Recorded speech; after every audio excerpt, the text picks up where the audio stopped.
Alors Anissé, c'est une sélection d'applications qui flattent notre ego et notre côté voyeur. C'est du joli. Oui, tous les mois, on essaye comme ça de vous permettre d'y voir un peu plus clair dans tous les App Store, les Android Market, toutes ces applications qui existent sur votre mobile aujourd'hui. Et ce mois-ci, on flatte beaucoup l'ego avec cette application qui s'appelle Sayonara. C'est une application qui permet de savoir qui ne vous suit plus sur Twitter. Alors si vous suivez tous vos fans sur Twitter, tous vos followers, et bien cette application vous signale, vous envoie un mail quand quelqu'un ne vous suit plus. Alors ça permet aussi, ça a des vertus, bon c'est évident, ça flatte l'ego, mais ça a aussi des vertus éducatif, parce que ça permet de savoir quand on ennuie son audience et quand les messages que l'on poste n'intéressent plus personne. Et donc ça permet de changer de cap pour certains. Anissé, vous avez trouvé plus fort pour flatter mon ego.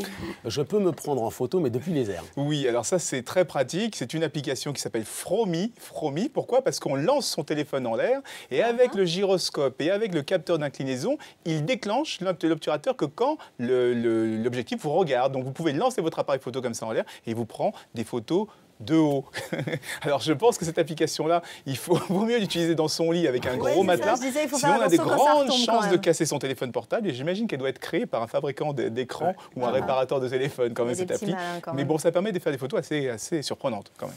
Bon, pour les voyeurs maintenant, et a priori plutôt les hommes, une application qui récupère les photos de ses amis en maillot de bain. Oui, de ses amis hommes et femmes, parce qu'en fait c'est une application qui est toute simple. Beaucoup de gens sont voyeurs sur Facebook, vont regarder les photos de leurs copains, et notamment les photos en maillot de bain. Donc une application toute simple existe qui s'appelle Badabing, pour les fans de la série, enfin de l'ex-série sur les mafiosos, vous vous souvenez peut-être du strip club qui s'appelait Badabing. Et cette application, elle analyse les photos de votre ami, vous donnez le nom d'un ami, elle analyse toutes les photos, et elle ne vous sélectionne que celles où la personne est en maillot de bain. Vous êtes des grands malades quand même, les geeks.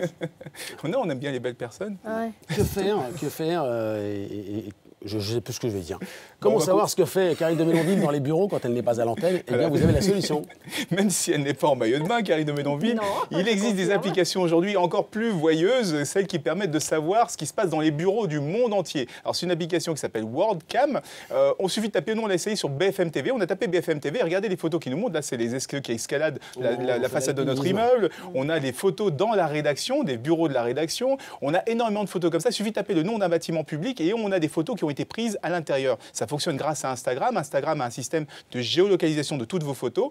Et donc, il y a un moteur de recherche. Ce WorldCam est un moteur de recherche qui vous dit toutes les photos qui ont été prises. Là, c'est l'accueil, par exemple, de BFM TV. Mais je me suis amusé à voir d'autres. Ce qui se passe dans les campus américains et dans les grandes écoles françaises, il y a des choses hallucinantes. Nous ne dirons rien. Merci beaucoup. Pas merci, en tout cas.